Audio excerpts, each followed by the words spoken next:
አሴር በድጋሚ በእንጀራ አባቱ እየተሰቃየ ነው። የእንጀራ እናት እያሰቃየች የነበረ በአሁኑ ሰዓት ከመሞታ በፊት ይቅርታ ጠይቅልኝ ብላ ለልጇ መልእክት አስተላልፋ እንደሞተች ተናግራለች።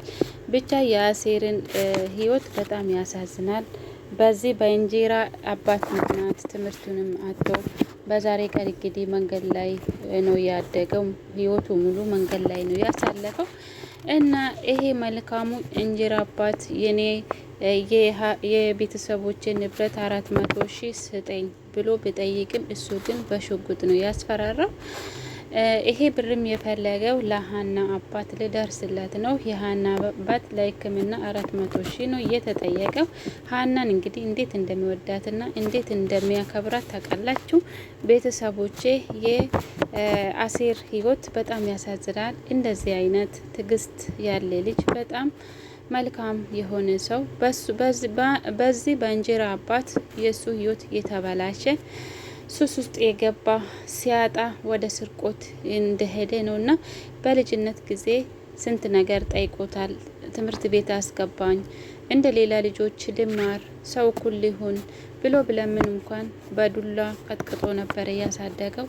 የእንጀራ እናትም ምግብ ሳሰጠው በራብ በመከራ ነው ያደገው። ቢሆንም ቤተሰቦቼ እንዴት ናችሁ? ሰላማችሁ ይብዛልኝ። ደህና ናችሁ? እግዚአብሔር ይመስገን። ለዚህ ቻናል አዲስ የሆናችሁ በቅንነት ላይክ ሰብስክራይብ እያረጋችሁ ቤተሰብ ሁኑ። ነባሪዎች ላይክ አበረታቱኝ። ኖላዊ ድራማ ክፍል 22 ተለቋል። እንግዲህ እንዳያችሁት በአሁኑ ሰዓት አሴር በጣም በእንጀራ አባቱ እየተሰቃየ ነው። እንጀራ አባቱ እንግዲህ አሁኑ ራሱ የቤተሰቦቹን ንብረት ልሰጠው አልቻለም። እንደውም ጭራሹንም በሽጉጥ ሊገለው ነበረ። የዚህ የእንጀራ አባት ልጅ ነበረች፣ እሷ ናት ያዳነችው። አባዬ አትግደለው ብላ መካከል ገብታ ነው ያዳነችው። እሷ ግን እኔ ሰው ርቦኝ ነበረ፣ ሰው የተጠማ ሰው ነኝ እና በአሁኑ ሰዓት ግን አንተ ስላገኘው በጣም ደስ ብሎኛል። ለረጅም ጊዜ አንተ ስፈላልግ ነበረ፣ ግን አሁን ስላገኘው እኔ በጣም ደስተኛ ሆኛለሁ አለችው። እንግዲህ ይሄ መልካሙ ምን አይነት ክፉ ሲሆን ነው ለልጁ ራሱ የማይሆን የእንጀራ አባትም ሆኖ ለአሴርም ስቃይን ያበላ አባት ነው። እንግዲህ ከልጅነት ጀምሮ አሴር በጣም እየደበደበው እየቀጠቀጠው ትምህርት ቤት ሄዳለሁ እያለ ትምህርት ቤትንም እየከለከለው የሱ ህይወት አጨልሞ ጭራሹንም መንገድ ላይ ወድቆ ያደገ ልጅ ነው። ለዛ ነው አሴር በአሁኑ ሰዓት የቤተሰቦቼ ንብረት እፈልጋለሁ ያለው። እንደውም እሱ ቤቱ ራሱ የአባትና የእናት ነው። እንግዲህ ታውቃላችሁ የአሴር እናትና አባት በልጅነቱ ነው የሞቱበት እና አሁን ግን እሱ እናትና አባት ጋር እንዳላጋድም ብሎ ብዙ ጊዜ ይዘትበታል። መጨረሻው ግን አሴር ይኸው ህይወቱ እንደዚህ መንገድ ላይ ሆኖ እንደገና ደግሞ ስርቆት ጀምሮ እንደ እናትና እንደ አባት እኮ ማን አለ? ከባድ እኮ ነው። በተለይ ሰው ከሞተ በኋላ አንዱ ከሞተ በኋላ ጋብቻ ከተፈጠረ ለልጁ በጣም ከባድ ነው እና የእንጀራ እናት ወይ እንጀራ አባት ከባድ ነው በቃ እና እንደዛ ነው። አሴር እንግዲህ እቺ ልጅቷ ያው እኛ እህትና ወንድሞች ነን አብረን ባናደግም በቃ እኔ አንተን እፈልጋለሁ ብላ ወንድም አድርጋለች እቺኛው ሴት። እንደገና ደግሞ ይሄ ንብረት እንዴት እንደምታገኝ ዘዴ እንፈጥራለን። እንደዚህ አይነት አባቴ ይገላል፣ እኔ ደግሞ አንተ እንድትሞትብኝ አልፈልግም። እኔ ሰውን የራብኩ ሰው ነኝ። አባቴ ለረጅም ጊዜ ሰው ጋራ እንዲገናኝ ወይ ደግሞ ከሰው ጋራ እንዳላወራ ይከለክለኝ ነበረ እና በዛሬ ቀን አንተ ጋራ ቁጭ ብዬ ስለበላው ስላወራው ደስ ብሎኛል ብላለች። እንደገና ደግሞ ታውቃላችሁ ሀና በአሁኑ ሰዓት ለአባቷ የሕክምና ብር ያስፈልጋታል። እንግዲህ አሴርም ከቤት ወደ ኖላዊ ቤትም መሄድ አቁሟል። ምክንያቱም ኤልያስ የሚባል ልጅ ሀናን ይፈልገኛል ብላለች ስል የሀና አባት ይሄን ሲሰማ አሴር ከዛ ቤትም ጠፍቷል። እኔ ማንም የለኝም ካሁኑ በኋላ ለኔ የሚኖርልኝ ሰው ስለሌለ ብሎ በቃ መንገድ ላይ ወድቆ አሁን ወደ ሱስ ገብቷል። ሲጋራ እያጨሰ መንገድ ላይ እየኖረ ነው። አሴር እኮ ተስተካክሎ ነበረ። ቤተ ክርስቲያን እየሄደ ከሀና አባት ጋር የሀና አባት ምክር እየሰማ ስርቆትን ትቶ ነበረ። በጣም በቃ አሁን መልካም ልጅ ሆኖ ነበረ። ግን ደግሞ ሀናን በጣም ያፈቅራታል። ሊነግራት እንኳን አልቻለም፣ ፈርቶታል። ምናልባት ሀና ይሄን ከሰማች እህትነት ይበልጣል፣ ፊት ካነሳችኝ እኔ አልችልም፣ እሷን አጥቼ መኖር አልችልም ብሏል።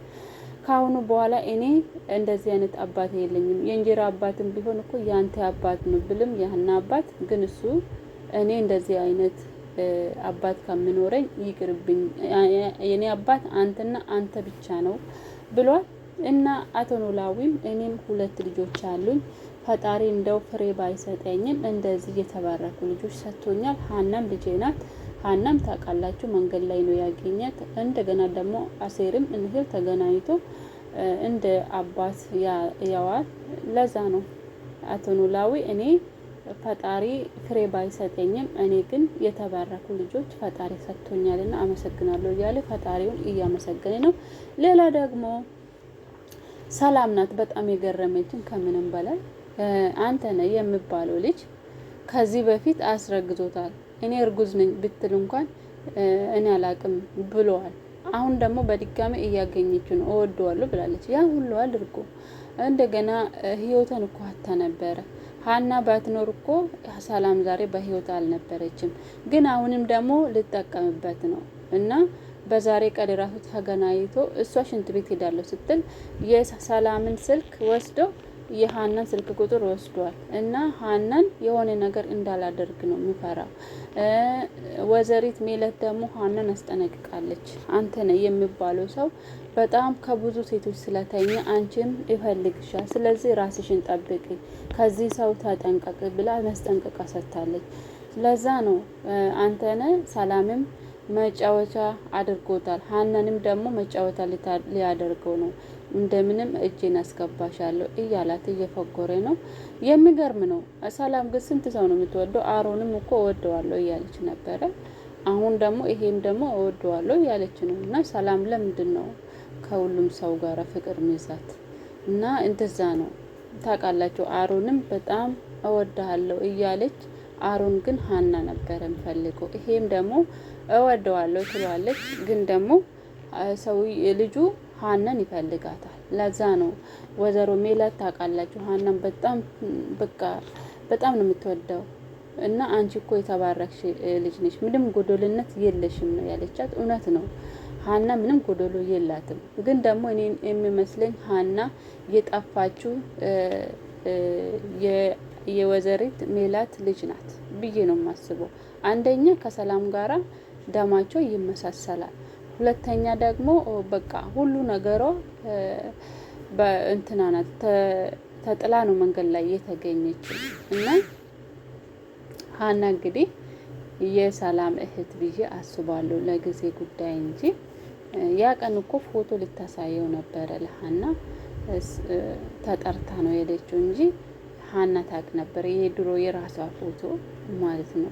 እስከ ዛሬ ለጠፋችው ልጅ እስከ ዛሬ ወይዘሪት ሜላት እያለቀሰች ለልጆቿ ራሱ ቦታ ሳትሰጥ ከልጆቿ ጋር ስንት ጊዜ ተጋጨች። ቤተሰቦች ደህና ሁኑ። አመሰግናለሁ። መልካም ቀን። እንግዲህ ላይክ አድርጎ ኖላዊ ድራማ ክፍል 22 ይሄን ይመስል ነበረ። ለሚቀጥሉ እስከምንገናኝ ደህና ሁኑ። አመሰግናለሁ። ቻው ቻው።